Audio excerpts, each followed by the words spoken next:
ప్రభు వారు ఆరోహణమైన పోయిన వెంటనే పరిశుద్ధాత్మ దేవుడి కిందకి దిగటం జరుగుతుంది.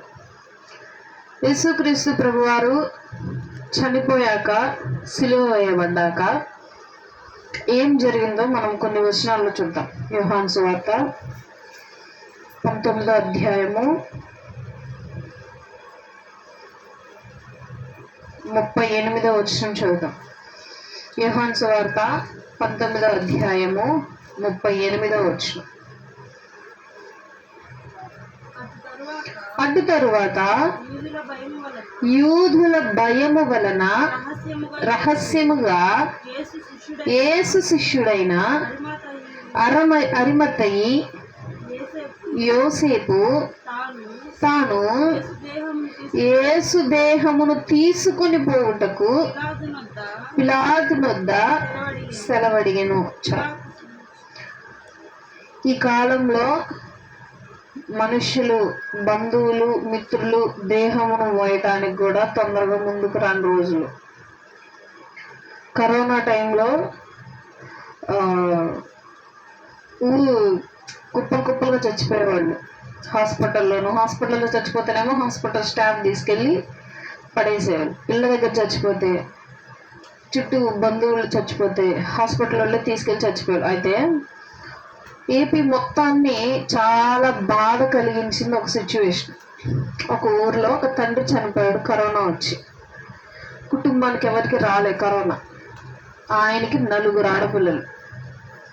ఆయన శవాన్ని కాడి మీద పెట్టి ఇటు 2 వెనక 2 పట్టుకొని వాళ్ళే తీసుకెళ్ళి అంత్యక్రియలు చేసుకొని వచ్చారు.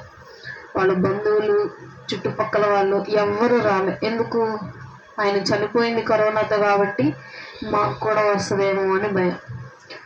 అలాంటిది యేసుక్రీస్తు ప్రభు వారి దేహమును తీసుకోవటానికి అరిమత్తయి అనేటువంటి సీమోను, అరిమత్తయి యోసేపు అనేటువంటి ఈయన యేసుక్రీస్తు ప్రభు వారి శిష్యుడు.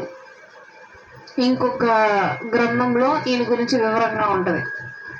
ఈయన ఏం చేశాడు అని అంటే, ముందు గ్రంథాలన్నీ ఏముంటుంది, ఈయన వెళ్ళి యేసుక్రీస్తు ప్రభువారి దేహమును పిలాతుని అడిగాను అని ఉంటుంది. కానీ ఇక్కడేమనుంది, తెగించి అడిగాడంట. దేనికి తెగించాడు? ఒకవేళ నేను కానీ ఆయన దేహాన్ని అడిగితే, ఈ విషయం యూదులు వింటే ఏంది పరిస్థితి? ఈయన మీద కూడా ఏదో ఒక నోరు మోపటం, తీసుకెళ్ళి చంపటం, లేకపోతే కొట్టడం, ఇవన్నీ ఏదో ఒకటి వస్తాయని చెప్పి ఈయన రహస్యంగా తెగించి యేసుక్రీస్తు ప్రభువారి దేహమును కోరాడు.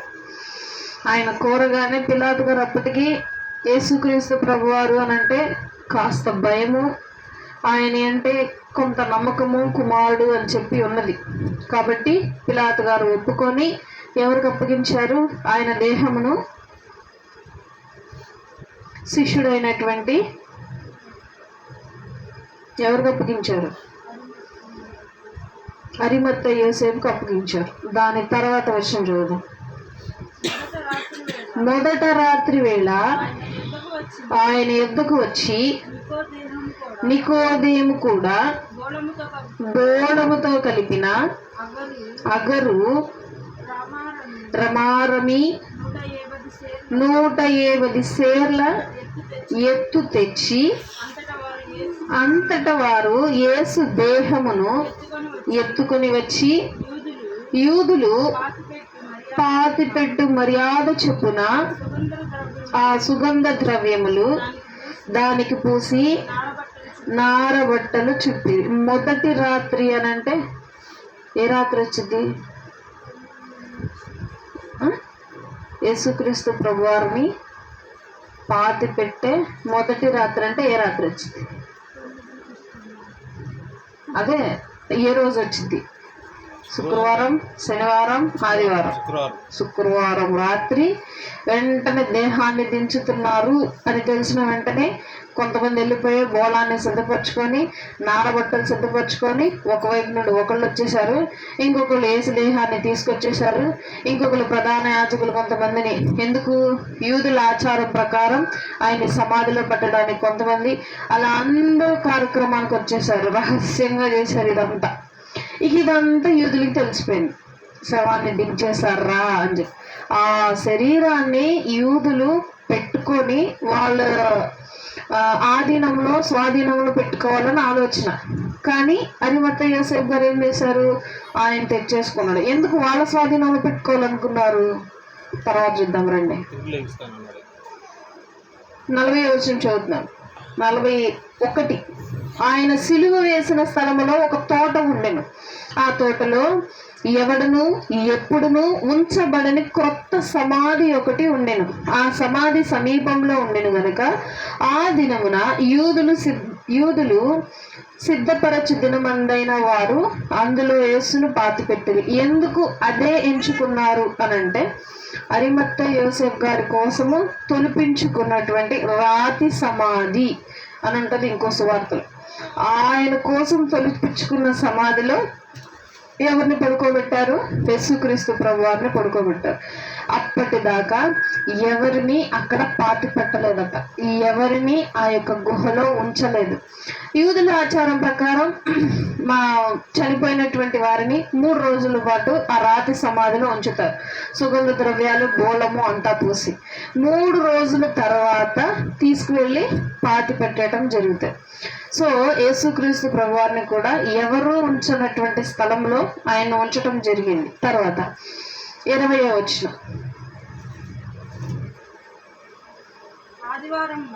ఆదివారమున ఇంకను చీకటిగా ఉండినప్పుడు మగ్దలేని మరియా సమాధి మీద ఉండిన రాయి తీయబడి ఉంటే చూచింది. కనుక ఆమె పరిగెత్తుకొని సీమోను పేతురు నొద్దకు యేసు ప్రేరేపించిన ఆ మరి యొక్క శిష్యుని యొద్దకు వచ్చి ప్రభువును సమాధిలో నుండి ఎత్తుకొని పోయిరి. ఆయనను ఎక్కడ ఉంచిరో ఎరుగమని చెప్పెను. ఒక్క నిమిషం, ఇక్కడ ఆదివారమున జరిగింది అనుంది. అరిమత్తయి యోసేపు గారి నుంచి ఇంకొంత తెలుసుకున్నాం మనం. మార్కు సువార్త 15వ అధ్యాయము 43వ వచనం చూద్దాం.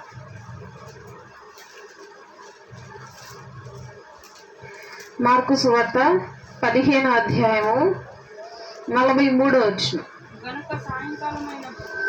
కనుక సాయంకాలమైనప్పుడు అరిమత్తయి యోసేపు తెగించి పిలాతు నొద్దకు వెళ్ళి యేసు దేహమును అడిగెను. అతడు ఘనత వహించిన యొక్క సభ్యుడై దేవుని రాజ్యము కొరకు ఎదురు చూచువాడు. తర్వాత పిలాతు ఆయన ఇంతలోనే చనిపోయినా అని ఆశ్చర్యపడి ఒక శతాధిపతిని తన యొద్దకు పిలిపించి ఆయన ఇంతలోనే చనిపోయినా అని అతని అడిగాను. శతాధిపతి వలన సంగతి తెలుసుకుని యోసేపునకు ఆ శవమును అప్పగించును. యేసుక్రీస్తు ప్రభువారిని తీసుకుని వెళ్ళటానికి అరిమత్తయి యోసేపు గారు వచ్చారు. ఈయన ఎవరు? ప్రసిద్ధిగాంచిన ఒక సభ్యుడు. దేనిలో? దేవుని రాజ్యము కొరకు ఎదురు చూచు వారి సంఘములో, వారి జనములలో చాలా ప్రసిద్ధి కలిగినటువంటి వ్యక్తి అంట. అంటే అర్థం ఏంటి? ఇప్పుడు ఎగ్జాంపుల్గా మనం ఎక్కడైనా మీటింగ్స్ పెడతా ఉంటారు. ఫలానా చోట ఫలానా పాస్టర్ గారు ఫలానా వ్యక్తి మీటింగ్స్ పెడుతున్నారు అంటే అర్థం ఏంటి? ఆయన ప్రసిద్ధి కలిగిన వాడు, అంటే పేరు కలిగిన వాడు అని అర్థం. అలా దేవుని రాజ్యం కొరకు కనిపెట్టే వారిలో ప్రసిద్ధి కలిగిన వాడు అంటే ఆయన. ఒకసారి ఆలోచించండి, మనము కూడా దేవుని రాజ్యం కొరకు కనిపెట్టే వారమే. మనం ప్రసిద్ధులుగా ఉన్నామా? ఎగ్జాంపుల్గా చాలా మంది ఉన్నారు. ఉదారంగు పొడి అమ్ముకునే స్త్రీ ఉంది. ఆమె ప్రసిద్ధిగాంచినటువంటి స్త్రీ. దేనికి? దేవుని రాజ్యం కొరకు కనిపెట్టుకుంటున్నటువంటి స్త్రీ. ఇంకా ఎవరున్నారు? కృత నిబంధనలో మరియమ్మ గారు ఉన్నారు. ఏది? యేసుక్రీస్తు ప్రభువుని చూసినటువంటి మరియమ్మ. దేవుని రాజ్యం కొరకు కనిపెట్టుకుంటున్నటువంటి ప్రసిద్ధిగాంచినటువంటి స్త్రీ. అలాగే మనము దేవుని సన్నిధికి వస్తున్నాం, మనము కూడా దేవుని రాజ్యం కొరకు ఎదురు చూస్తున్నాం. అయితే ప్రసిద్ధిగాంచి ఉన్నామా? ప్రసిద్ధిగాంచి అని అంటే తన భక్తి గొప్పది, దేవుని ఎడల ప్రేమ గొప్పది, ప్రార్థన చాలా గొప్పగా చేస్తుంది, జీవితము మచ్చ మాధుర్యం లేకుండా ఉంటుంది ఆమె జీవితం అనే విధంగా మనం ప్రసిద్ధిగాంచామా? మనల్ని మనం ఒకసారి ప్రశ్న వేసుకోవాలి. అయితే యేసుక్రీస్తు ప్రభువారు ఓన్లీ ఆదివారమే చనిపోయేనా అని కొంతమంది అడుగుతూ ఉంటారు. మనం ఇందాక 2 సార్లు చూసాం ఆదివారము ఆదివారము అని. మత్తయి సువార్తలు ఇంకా క్లారిటీగా ఉంటుంది చూడండి. మత్తయి సువార్త 28వ అధ్యాయము 1వ వచనం. విశ్రాంతి దినము గడిచిపోయిన తరువాత ఆదివారమున తెల్లవారుచుండగా మగ్దలేని మరియయు వేరొక మరియయు సమాధిని చూడవచ్చురీచు. విశ్రాంతి దినము అప్పటికే గడిచిపోయిందంట. విశ్రాంతి దినము గడిచిపోయిన తర్వాత వారము ఆదివారం వచ్చింది. ఇప్పుడు విశ్రాంతి దినం ఏది? శనివారం. అంటే యూదులు ఆచరించే విశ్రాంతి దినము శనివారము. మనకులాగా శనివారం వాళ్ళు చర్చిలు పెట్టుకుంటారు, యాజకులు చర్చి పెడతారు. మనకులాగే శనివారం మాత్రమే చక్కగా దేవుని ఆరాధించుకుంటూ ప్రార్థన చేసుకుంటూ ఉంటారు. మనకులాగా శనివారం మాత్రమే రొట్టె ద్రాక్షారసం ఇచ్చుకొని ఆరాధన చేస్తారు. వాళ్ళు చేసేదంతా మనము ఆదివారం చేస్తాం. సో ఆదివారమున యేసుక్రీస్తు ప్రభువారు తెల్లవారుజామున లేచారు. ఇంకో సువార్తలో ఉంటది, ఇంకా చీకటిగా ఉన్నప్పుడే అని ఉంటది. ఇప్పుడు చీకటిగా ఉందా తెల్లారిందా? చీకటిగానే ఉంది. ఇంకా ఈ సమయంలోనే యేసుక్రీస్తు ప్రభువారు లేచి ఉన్నారు.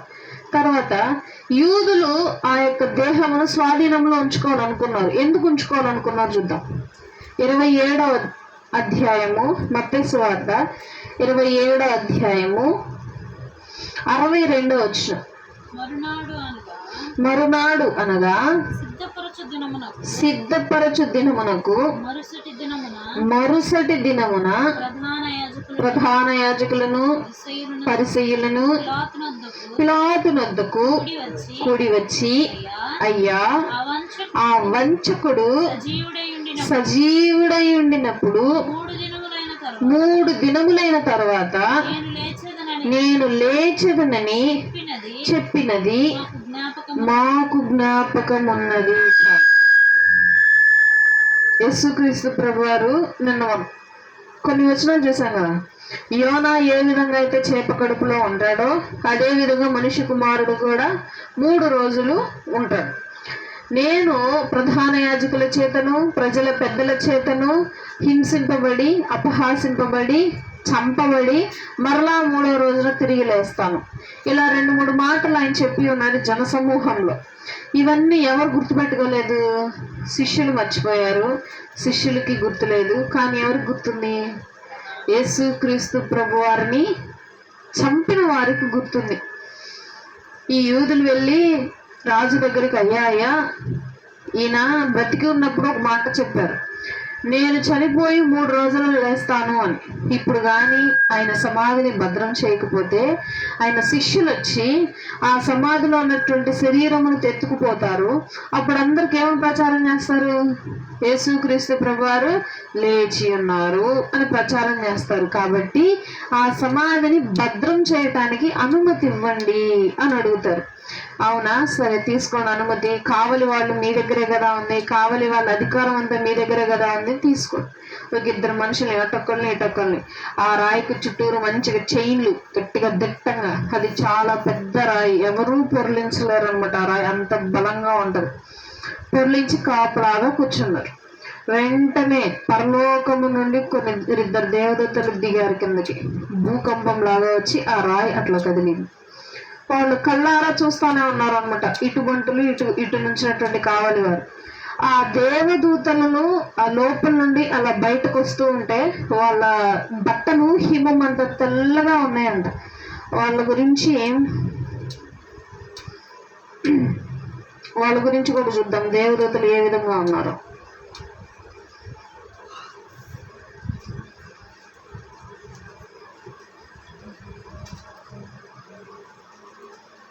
లూకా సువార్త 24వ అధ్యాయము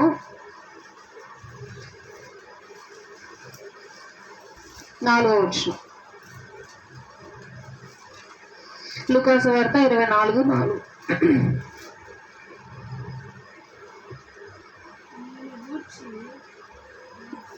ఇందును గూర్చి వారికేమీ తోచకుండగా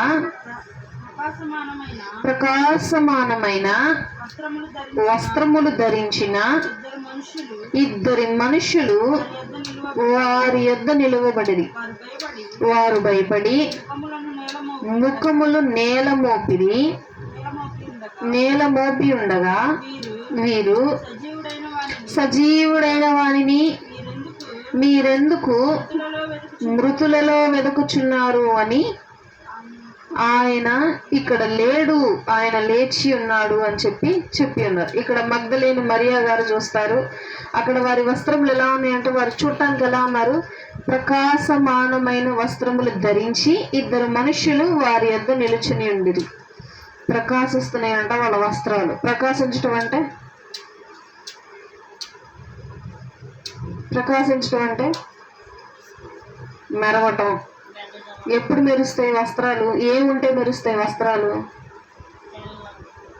తెల్లగా ఉంటే మెరుస్తాయి. ఇంకా పట్టు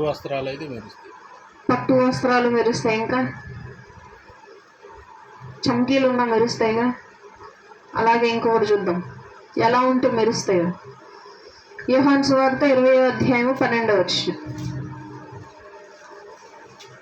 యోహాను సువార్త 20వ అధ్యాయము 12వ వచనం. తెల్లని వస్త్రములు ధరించిన ఇద్దరు దేవదూతలు యేసు దేహము ఉంచబడిన స్థలములో తల వైపున ఒకడును కాళ్ళ వైపున ఒకడును కూర్చుండుట కనబడను. చాలు. ఆ వస్త్రం పైన ఏమి లేవు, చమ్కీలు లేవు, చక్కగా డిజైన్లు లేవు, ఇట్లా ఏ విధమైనటువంటి లేవు. కానీ ఆ వస్త్రం ఏమవుతుందంట? ప్రకాశిస్తుంది. ఇంతకీ అదేం వస్త్రం? తెల్లని వస్త్రం. ఒక తెల్లని వస్త్రం అంత విధంగా ప్రకాశించిద్దా ఎక్కడైనా? మీరు చూసారా అంత విధంగా ప్రకాశించటం? టీవీ యాడ్లో చూసాను నేను. అట్లా తెల్లని వస్త్రం షైన్ అవుతూ ఉంటుంది, షైనింగ్. ఆ విధమైనటువంటి వస్త్రములు ధరించుకొని దేవదూతలు వచ్చి ఉన్నారు. యేసుక్రీస్తు ప్రభువారు కూడా అదే విధమైనటువంటి వస్త్రాలు మనకి ఇచ్చాడు ఆల్రెడీ. ఆ వస్త్రాల మీద ఇప్పుడు ఏమున్నాయి? మరకలైనవి. మన పాపము అనేటువంటి మరకలైనవి ఆ వస్త్రం మీద. మరకైతే ఏం చేస్తాం? వస్త్రం మీద ఏం చేస్తాం? వస్త్రం అవే వేసుకుంటామా? చక్కగా తీసుకెళ్ళి నానబెట్టి సర్ఫో లేకపోతే సబ్బు తీసుకొని ఆ మరక పోయే వరకు బాగా రుద్ది శుభ్రంగా ఉతికేస్తాం. ఆ మరక పోకపోతే దాన్ని ఏం చేస్తాం? మరకపోతే వేసుకుంటావు, మరక పోకపోతే పక్కన పడేస్తాం. అంతేగా. యేసుక్రీస్తు ప్రభువారు అంత ప్రకాశమానమైన వస్త్రాలను ప్రతి ఒక్కరికి ఇచ్చారు. కానీ ఆ వస్త్రంలో ప్రతి ఒక్కరు ఏం చేసుకున్నారు అని అంటే మరకలు చేసుకున్నారు. పాపము అనేటువంటి మరక ఆ వస్త్రముల మీద ఉండిపోయి ఎంత రుద్దినా పోవట్లేదంట. ఇజ్రాయేలీలతో యెహోవా దేవుడు అంటారు, మీ పాపము మీ వస్త్రముల మీద తేటగా కనిపిస్తుంది, మీరు ఎంత శుభ్రం చేసుకోవాలన్నా సరే అది పోవట్లేదు.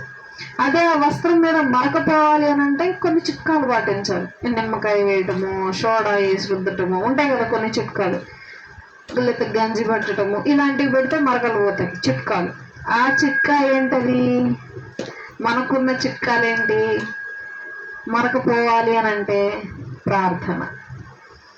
ప్రార్థన చేసుకుంటూ, మనం చేసిన పాపాలను ఒప్పుకుంటూ, దేవుడు క్షమింపబడేలా చేసుకుంటూ, మన పాపాలు క్షమింపబడిన వెంటనే మన జీవితాలను మార్చుకుంటూ, ఈ విధంగా మనం కొనసాగుతూ ఉంటే మన వస్త్రముల మీద మరకలు పోయి మన వస్త్రము కూడా ఎలా కనిపిస్తాయి? తేటగా కనిపిస్తాయి. రాజు పెండ్లి విందు చేస్తాడు. పెండ్లి విందు చేసినప్పుడు ఊర్లో ఉన్న వాళ్ళందరూ వచ్చేస్తారు గుంపులుగా పెండ్లి భోజనం తినడానికి, పెండ్లి కుమారుణ్ణి పెండ్లి కుమార్తెని చూడటానికి.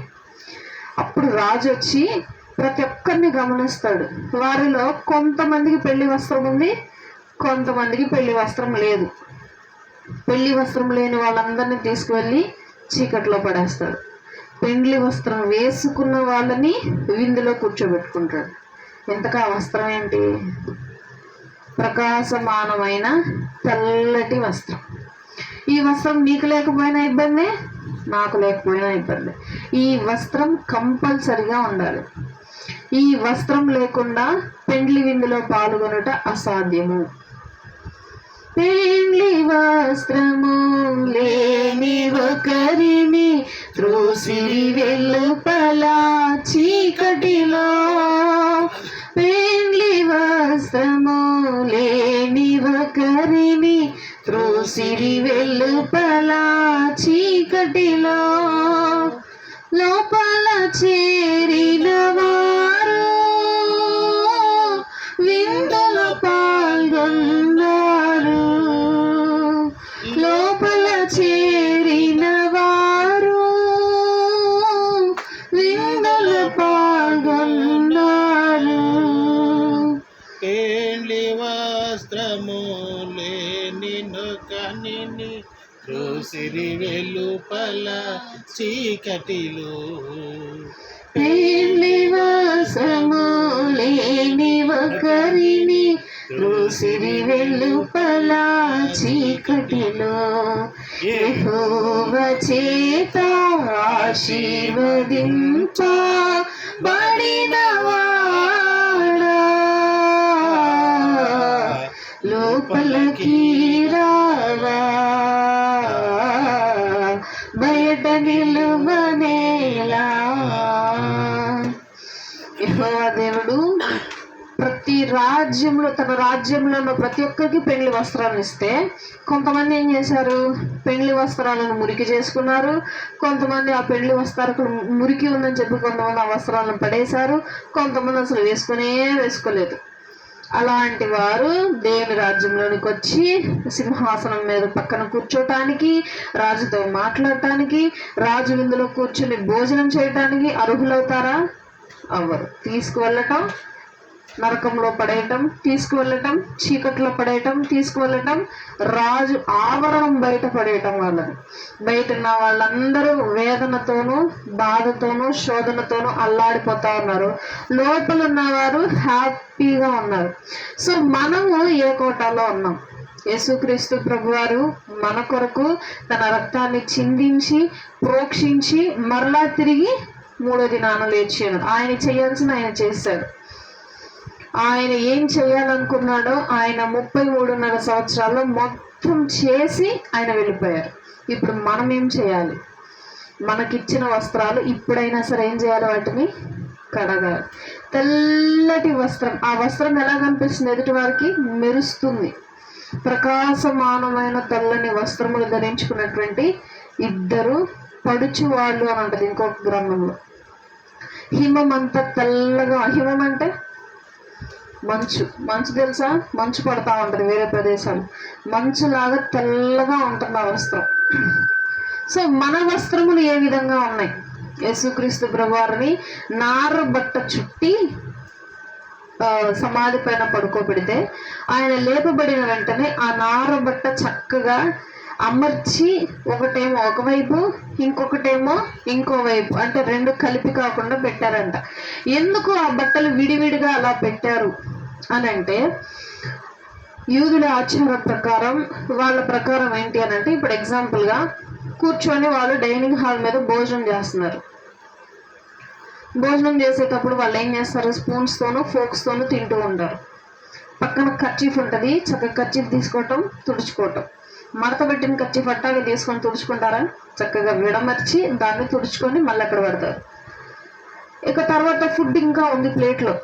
కొంతమంది తింటారు, కొంతమంది తినరు, వదిలేస్తారు. అదే ఒకవేళ నేను తింటాను ఇంకా ఈ ఫుడ్ని అని అనుకుంటే, చక్కగా మళ్ళీ కర్చీఫ్ని యథాస్థానంలో పెట్టి అక్కడ పెట్టి మళ్ళీ వెళ్ళిపోతారంట బయటికి. అక్కడ పని వాళ్ళు వచ్చి, అయ్యా ఇంకా తినలేదు, తింటావా అని అడగరు. వెళ్ళి వచ్చి ఆ బల్ల మీద ఉన్నటువంటి కర్చీఫ్ గుర్తును చూసి, ఓకే ఈయన ఇంకా తింటాడు అని చెప్పి ఆ ప్లేట్ తీయకుండా మిగతా వాళ్ళ ప్లేట్లు తీసేస్తారు. అదే ఒకవేళ అయిపోయింది, ఇంకా నేను తిన్ను, ఇంకా ఫుడ్ ప్లేట్లోనే ఉంది, అయినా సరే నేను తిన్ను, దానికి గుర్తు ఏంటి? అలాగ విడమర్చేసి అట్లా ఉంటుందంట గుర్తు, టేబుల్ మీద వెళ్ళిపోతారు. అంటే దాని అర్థం ఇంకా నేను తిన్ను, ఇంకా అయిపోయింది, ఫినిష్. అర్థమైందా నేను చెప్పింది? కర్చీఫ్ యథాస్థానంలో మడత పెట్టి అక్కడ పెడితేనేమో నేను మళ్ళీ వస్తాను, నేను మళ్ళీ తింటాను, ఇంకా అయిపోలేదు అని అర్థం. లేదు, కర్చీఫ్ అలా మడత పెట్టి నీట్గా లేకుండా గందరగోళంగా విడిచిపెట్టబడితే ఏంటి దాని అర్థం? నేను ఇంకా రాను, ఇంకా నేను ఇక భోజనం తినను, ఇంకా అయిపోయింది, నా కడుపు నిండిపోయింది. యేసుక్రీస్తు ప్రభు వారి వస్త్రములు చక్కగా అమర్చి ఇక్కడ ఒకటి, తల దగ్గర ఒకటి, కాళ్ళ దగ్గర ఒకటి పెట్టుంది.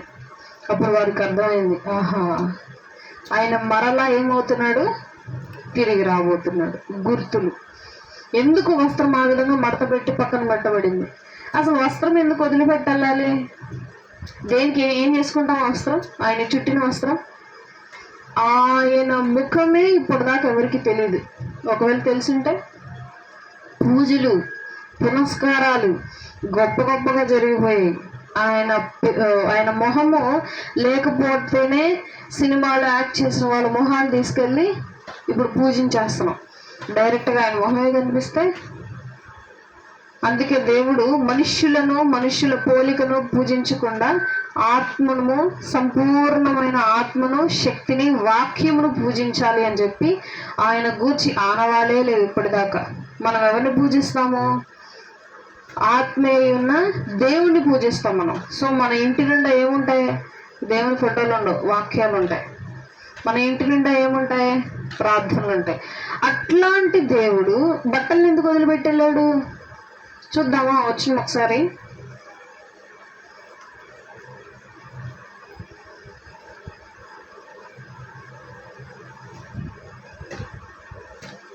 ఇరవయో అధ్యాయం, యోహాను సువార్త 20వ అధ్యాయము 5వ వచనం. వంగి నారబట్టలు పడి ఉండుట చూచెను గాని అతడు సమాధిలో ప్రవేశింపలేదు. 7వ వచనం చూద్దాం. ఇది చూసింది ఎవరు? పేతురు గారు. 7వ వచనం చూద్దాం. నారబట్టలు పడి ఉండుటయు ఆయన తల రుమాలు నారబట్టల యొక్క ఉండక వేరుగా ఒక చోట చుట్టి పెట్టి ఉండుటయు చూచెను. తల రుమాలు అని అంటే తలకు చుట్టినటువంటి గుడ్డ, మొండెం నుండి అరికాళ్ళ దాకా చుట్టినటువంటి గుడ్డ వేరుగా అట్లా పరిచి అట్లా పెట్టారంట. దాని అర్థం ఏంటి అంటే నేను మరలా తిరిగి రాబోతున్నాను. యేసుక్రీస్తు ప్రభువారు స్టార్టింగ్ నుండి జరిగే ప్రతి దాన్ని చెప్తానే వచ్చారు. ఆది కాండం నుండి ప్రకటన గ్రంథం జరుగుతానే ఉంది. ఎక్కడి నుండి? ఆది కాండం నుండి ప్రకటన గ్రంథం జరుగుతానే ఉంది. ఆ ప్రకటన గ్రంథం మళ్ళీ ఇక్కడ చూస్తున్నాం. మళ్ళీ యోహాను సువార్తలో ఆ 2 వస్త్రములను అమర్చి విడివిడిగా పెట్టటం. మరలా తిరిగి రాబోతున్నాడు. ఈసారి ఏ విధంగా రాబోతున్నాడు? దేవుడు మహారౌద్రుడే రాబోతున్నాడు. ఈసారి ఎర్రటి గుర్రం మీద రాబోతున్నాడు. దేవుడు సైన్యాన్ని వేసుకొని రాబోతున్నాడు. ఈసారి వచ్చేటప్పుడేమో ఫస్ట్ దీనుడు గాను దరిద్రుడు గాను ఒక్కడే వచ్చాడు. ఈసారి వచ్చేటప్పుడు పరలోక సైన్య సమూహాలను తీసుకొని భూలోకానికి వస్తున్నాడు. ఎందుకు? యుద్ధం చేయడానికి వస్తున్నాడు. ఈసారి ఫస్ట్ సారి ఎందుకు వచ్చాడు? ప్రేమను చూపించటానికి, ప్రేమను పరిచయం చేయటానికి వచ్చాడు. ప్రార్థన చేయటం నేర్పించడానికి వచ్చాడు. పరలోకానికి ఏ విధంగా వెళ్ళటానికి వచ్చాడు. మన పాపాలను తీసివేయటానికి వచ్చాడు. మన పాపాలను ఆయన మీద మోపుకోవటానికి వచ్చాడు. చనిపోవటానికి వచ్చాడు. ఈసారి ఎందుకు వస్తున్నాడు? శిక్షించటానికి వస్తున్నాడు. మనం ముందు ప్రేమించడానికి వచ్చాడు, ఎవరు వినలేదు మాట, చనిపోయారు, వెళ్ళిపోయారు ఆరోహణమయ్యి. మరలా వినట్లేదు కొంతమంది మనుషులు. తర్వాత ఏం చేస్తాడు? ఇక చూసి చూసి చూసి చూసి మహారౌద్రుడై ఈసారి మరలా రాబోతున్నాడు. ఎవరైతే యేసుక్రీస్తు ప్రభువారిని తిరస్కరించారో, ఎవరైతే వేషధారులుగా యేసుక్రీస్తు ప్రభువారి ఎదుట వ్యవహరించారో, యెహోవా దేవుని తృణీకరించారో, యేసుక్రీస్తు ప్రభువారిని రక్షకుడిగా అంగీకరించలేదో అలాంటి వారితో దేవుడు ఏం చేస్తాడు? యుద్ధం చేస్తాడు. ఆ యుద్ధం ఎట్లా ఉంటుంది చూడండి. దేవుడు అంటాడు, మీరు ఇజ్రాయేలుతో అంటాడు, మీరు కొండలారా మమ్ములను కప్పుడి అని అంటారంట. ఇజ్రాయేలీలు ఏమంటారు? కొండలతో మాట్లాడతారంట వీళ్ళు వెళ్ళి. కొండలారా మమ్ములను కప్పుడి, గుహలారా మమ్మలను దాచిపెట్టుకోండి అంటే అర్థం ఏంటి? ఆ టైంలో యేసుక్రీస్తు ప్రభువారు భూలోకానికి వస్తా ఉంటే ఆ సైన్యాన్ని, ఆ సమూహాన్ని చూసి పొలంలో పనిచేసే వాళ్ళు చూస్తారంట. అలా కొంతమంది చూసి అమ్మా దేవా, దేవుడు వచ్చేస్తున్నాడు, దేవుని రాకడ వచ్చేసింది అని చెప్పి మోకాళ్ళు వేస్తారు. ప్రతి మోకాలు వంగును, ప్రతి నాలుక పాడును, ప్రతి నేత్రము చూచును నిన్నే రాజుగా. ప్రతి మోకాలు వంగును, ప్రతి నేత్రము చూచును, ప్రతి నాలుక పాడును నిన్నే రాజుగా. ప్రతి మోకాలు ఆ టైంలో ప్రతి మోకాలు వంగుతుంది. ప్రతి నేత్రము కళ్ళారా చూసింది ఆ యొక్క దేవుని సైన్య సమూహము భూలోకానికి రావటం. ప్రతి నోరు పాడుతుందంట, దేవా దేవా మేము తప్పు చేశాం. కొంతమంది ఆ భయంకర సన్నివేశాన్ని చూడలేక గుహల్లోకి వెళ్ళిపోతారంట దాక్కోటానికి. రాళ్ల సందుల్లో దాక్కుంటారంట. చూసాయని గుహల సందుల్లో, రాళ్ల సందుల్లో, పొదల సందుల్లో భయం వేసి ఆయనంటే మనుషులు అప్పుడు చల్లా చెదిరైపోతారు. ఆ టైంలో గర్భం దాల్చిన స్త్రీలు ఉంటే వాళ్ళకు శ్రమ. ఆ టైం చలికాలం అయితే శ్రమ. ఎందుకు? గర్భం దాలుస్తుంది స్త్రీ. పారిపోతూ ఆ భీకరమైన సన్నివేశాలు చూస్తూ ఆ స్త్రీ ఏ విధంగా ఉంటుంది? ఆ టైంలో నొప్పులు వస్తే ఇంక ఏ విధంగా ఉంటుంది? బిడ్డకు అనే పరిస్థితి వస్తే ఆ స్త్రీ పరిగెత్తనూ లేదు, ఒక చోట కూర్చోనూ లేదు, ఒక గుహలో దాక్కోనూ లేదు, అల్లాడిపోతుంది ఆ గర్భం దాల్చిన స్త్రీ. అదే చలికాలం అయితే కొండ ప్రదేశాల్లో చలి ఎట్లా ఉంటుంది? ఎండ తీవ్రంగానే ఉంటుంది, చలి తీవ్రంగానే ఉంటుంది. చలి ప్రదేశాల్లో మనం ఎక్కడ ఉండటానికి ఇష్టపడతాం? చక్కగా క్లోజ్డ్ ప్రదేశాలు. కొండల ప్రదేశాల్లో చలి ఉంటే తీవ్రంగా ఉంటుంది, కొండల్లో ఉంటే. చక్కగా కోల్డ్ ప్రదేశాల్లో ఉంటే శరీరం కొంచెం వెచ్చదనాన్ని తీసుకుంటుంది. చలికాలంలో బయట పరిగెడతా, బయట ఉంటే పరిస్థితి ఏంటి? మానవుల పరిస్థితి చలికి తట్టుకోలేక శరీరం అంతా వణికిపోతూ చలి తీవ్రతకి మనిషి అల్లాడి అల్లాడి చచ్చిపోతాడు. ఆ టైము ఈ సమయాల్లో రాకుండా ఉండటానికి ప్రార్థించుకోండి. మీరు ఏ టైంలో రాకూడదంట? గర్భం దాల్చిన స్త్రీలకి ఆ టైంలో రావద్దు. దేవుని యొక్క రాకడ చలికాలంలో రాకుండా ఉండటానికి ప్రార్థన చేసుకోండి మీరు అని అంటున్నాడు దేవుడు. ప్రతి ఒక్క హెచ్చరిక దేవుడు ఇచ్చేసి అన్నాడు. ఆ రోజు దేవాది దేవుడు ఖడ్గం పట్టుకొని నుంచుంటే ప్రతి ఒక్క మనుషుడు వణికిపోతా ఉంటాడు చూసాయని. అప్పుడు వారు చేసిన పాపాలు, దోషాలు అన్నీ గుర్తొస్తాయి. అప్పుడు వారి సైన్యం యేసుక్రీస్తు ప్రభువారు సైన్యము ఎవరెవరితో యుద్ధం చేసింది తెలుసా? ఫస్ట్ అంత్యక్రీస్తుతో చేస్తుంది యుద్ధం. అంత్యక్రీస్తుతో యుద్ధం జరుగుతుంది. అంత్యక్రీస్తుని, అబద్ధ సాక్షిని, సాతానుని, ముగ్గురిని సంహరించేస్తారు. తర్వాత ఎవరైతే వారిని అనుసరించారో, అంత్యక్రీస్తుని అనుసరించిన వాళ్ళని సంహరిస్తారు. యుద్ధం జరుగుతుంది. యుద్ధం జరిగాక భూలోకం అంతా నాశనం అయిపోతుంది. అంటే యేసుక్రీస్తు ప్రభువారు రహస్య రాకడ వస్తాడు. ముందు రహస్యంగా వచ్చి యేసుక్రీస్తు ప్రభువారి యందు నమ్మకం ఉంచి బాప్తిసం తీసుకొని భయం భక్తి కలిగిన వాళ్ళు ముందే తీసుకెళ్ళిపోతాడు ఆయన పరలోకానికి, మధ్యాకాశానికి తీసుకెళ్ళిపోతాడు ఆయన. భద్రంగా అక్కడ ఉంచుతాడు వాళ్ళని. మిగతా భూలోకంలో ఎవరైతే విడవబడతారో, దేవుని నమ్మి ప్రార్థన చేస్తూ అయినా సరే వారి జీవితాలను మార్చుకోకుండా ఉంటారో వాళ్ళని దేవుడు వదిలేస్తాడు. వాళ్ళకుంటాయి శ్రమలు. చచ్చిపోదాము అని చెప్పి బావిలో దూకటానికి వెళ్తే బావి అట్లా కదిలిద్ది. నేను ఈ జీవితం బ్రతకలేను అని ఆ మనిషి వేదంతో అల్లాడిపోతా ఉంటాడు, కానీ మరణం రాదు. ఇలాంటి బ్రతుకు నరకాన్ని అనుభవిస్తారు అన్నమాట విడవబడిన జనం ముఖ్యంగా భూలోకంలో ఉండి. అయినా సరే కొంతమంది వారి హృదయాలను కఠినపరుచుకొని మారరు. ఆ యొక్క సంఘటనల్లో ఒక సంఘటన ఏంటంటే, సూర్యుడు వేడి ఎక్కువ చేస్తాడంట, భూమిని మండ చేస్తాడు. మండిపోతున్న విధంగా భూమిని చేస్తే సూర్యుడిని దేవుణ్ణి తిట్టుకుంటారు, కానీ మనుషులు మాత్రం మారరంట. ఏంటి ఎండ మాయదార ఎండ ఇట్లా వేస్తుంది, ఏంది సూర్యుడికి ఏమైంది అని చెప్పి సూర్యుడిని తిట్టుకుంటారంట.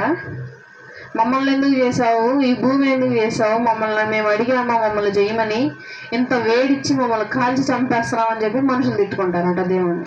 కానీ వారు చేసిన పాపాలు దోషాలు వారు మాత్రం గుర్తుంచుకోరు, వారు మాత్రం పశ్చాత్తాపడు. అటువంటి వారిని దేవుడు ఏం చేస్తాడు, శిక్షించటానికి మహారౌద్రుడై మెఘారుడై భూలోకానికి వస్తాడు. అంత పరిస్థితులు మనం తెచ్చుకోకుండా, ఆ స్థితిలో మనం ఉండకుండా ముందుగానే మనం ఏం చేయాలి, వస్త్రాలను తొడుక్కోవాలి. అసలు ఇంతకీ మనకు వస్త్రాలు ఉన్నాయా? అపోస్తుల కార్యంలో పౌలు అంటాడు, వస్త్రము ధరించుకున్నారా, దిగంబరిగా ఉన్నారా మీరు? ఇప్పుడు మనమేం వస్త్రం వేసుకున్నామా? ఆత్మకి కూడా వస్త్రం ఉంది, అదే తెల్లటి వస్త్రం. ఇంతకీ ఆ వస్త్రం మీరు ధరించారా, ఇంకా ధరించలేదా?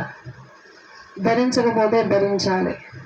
వస్త్రం లేనిదే రాజ్యంలోనికి అనుమతి లేదు. వస్త్రం ఉంటేనే రాజ్యంలోనికి అనుమతి. సరే, వస్త్రం వేసుకున్నావు, నీ వస్త్రం ఎలా ఉంది? ప్రకాశమానంగా మెరుస్తుందా, లేకపోతే ఆ వస్త్రము చినిగిపోయి చీకిపోయి మరకలుగా ఉందా నీ వస్త్రం? ఏ విధంగా నీ వస్త్రం ఉంది? వీరి వస్త్రం ఎలా మెరుస్తుంది? హిమమంత తెల్లటి వస్త్రము మెరుస్తూ కనిపిస్తుందంట వారి వస్త్రాలు. ఆ విధమైనటువంటి వస్త్రాలు మనం ధరించుకున్నామా, మనకున్నాయా అనేటువంటిది జ్ఞాపకం చేసుకోవాలి. అందరి తలలో నుంచి కళ్ళు మూసుకున్నట్లయితే ప్రార్థన చేసుకుందాం. దేవాది దేవుడు మన కొరకు ఈ రాత్రి, ఈ తెల్లవారు జామున ఇచ్చినటువంటి గొప్ప అవకాశం కొరకు ప్రార్థన చేసుకుందాం. అందరం తలలోంచి పరిశుద్ధులు ప్రధాన దూతలతోనూ మానవ కోట సమూహములతోనూ పొగడ పరిశుద్ధుడి తండ్రి నీకు వందనములు స్తుతులు స్తోత్రం తండ్రి ప్రభువా. ఎంతో మంది రోజు వాళ్ళకి నశించిపోతుండగా మీరు మమ్మల్ని లాగు చేయకుండా ఇప్పటికీ సజీవులకు లాంటి విధానం బట్టి మీకు స్తుతులు స్తోత్రాలు. నా తండ్రి, ఈరోజు మేమందరము సమకూడి తెల్లవారు దినమున తండ్రి ప్రభువా నీకు పునరుద్ధానమును మేము జ్ఞాపకం చేసుకుని ఉన్నాం. నా తండ్రి, నీవు చూపించిన సూచక క్రియలు ఎన్నో ఉన్నాయి నా తండ్రి ప్రభువా. ఆ కాలమునకు ఆఖరి సూచక క్రియ అని నీకు పునరుద్ధానమును చూపి ఉన్నావు నా ప్రభువా. దాన్ని బట్టి కృతజ్ఞతలు. ఆయా మరణపు ముళ్ళును విరిచి నా ప్రభువా మా అందరికీ స్వేచ్ఛనిచ్చావు, నీ కృతజ్ఞతలు. నీవు చేసిన గొప్ప త్యాగమును బట్టి కృతజ్ఞతలు. నీవు చేసిన ప్రతి ఒక్క విషయము మా హృదయంలో ఉంచుకొని నా ప్రభువా మా జీవితాలను మార్చుకొని నా తల్లి ప్రభువా నీకు మార్గము గుండా నీ వెంట వచ్చే భాగ్యము అందరికీ అనుగ్రహించండి. మా యొక్క సిలువలు మోసుకొని నేను వెంబడించే కృపను అనుగ్రహించండి నా తండ్రి. అయా ప్రభా ప్రతి ఒక్కరికి ఇచ్చిన తెల్లటి వస్త్రములు బట్టి కృతజ్ఞతలు నాయన. వస్త్రము లేని వారు వెలుపల ఉంటారు అని చెప్పి నీవు చెప్పి ఉన్నావు నాయన, గద్దించి ఉన్నావు నాయన. ప్రతి ఒక్కరూ నా ప్రభు యొక్క మాటలు జ్ఞాపకం ఉంచుకొని తమ వస్త్రములు ధరించుకొని ప్రకాశమానమైన జీవితములు జీవించే కృపను ప్రతి ఒక్కరికి అనుగ్రహించండి, నాకును అనుగ్రహించండి నా తండ్రి. నీకే స్తోత్రాలు. ఆ యొక్క కార్యక్రమంలో ఆదరణి అంతవరకు అధ్యక్షత వహించారు, కృతజ్ఞతలు. విన్నటువంటి ప్రతి ఒక్క వాక్య భాగం ఇక్కడున్న వారి హృదయంలో భద్రపరచండి. వారి జీవితాలు మార్చుకునే కృపను అనుగ్రహించండి. వారి జీవితాలలో గొప్ప భాగ్యంగాను తన ప్రకాశమానంగా నీ వాక్యం ఉండటకు సహాయం చేయండి. వారి హృదయంలో భద్రపరిచి ప్రతిదినము ఇటువంటి వాక్యము నా తన ప్రభు నెమరు వేసుకునే కృపను అనుగ్రహించండి నా తండ్రి. నీకే స్తోత్రం. ఈరోజు జరగబోయేటువంటి సండే స్కూల్ కార్యక్రమాల్లో ఆదరణి అంతవరకు అధ్యక్షత వహించండి నా ప్రభు. నీకే స్తోత్రం.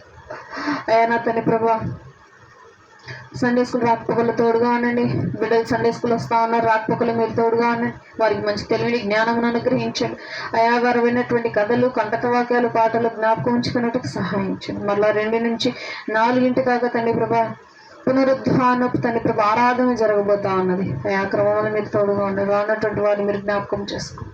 నా ప్రభు ఇంత గొప్ప దినమును మీ తండ్రి ఘనపరుచుకొని నా తండ్రి ప్రభా నేను స్తుతించి నీ యొక్క అమూల్యమైన మాటలు వినే కృపను మా అందరికీ అనుగ్రహించే విధానం బట్టి మీకు స్తుతులు చెల్లించుకుంటూ ఏసునామమున పెట్టి అడిగి వేడుకొంచు ప్రార్థిస్తున్నాం తండ్రి. ఆమేన్. మన తండ్రి అయిన దేవుని ప్రేమయు కుమారుడైన యేసుక్రీస్తు ప్రభువారి కృపయు పరిశుద్ధాత్మ అన్యోన్య సహవాసము మనందరికీ ఎల్లప్పుడూ తోడైండి నడిపించును గాక. ఆమేన్. అందరికీ వందనాలు.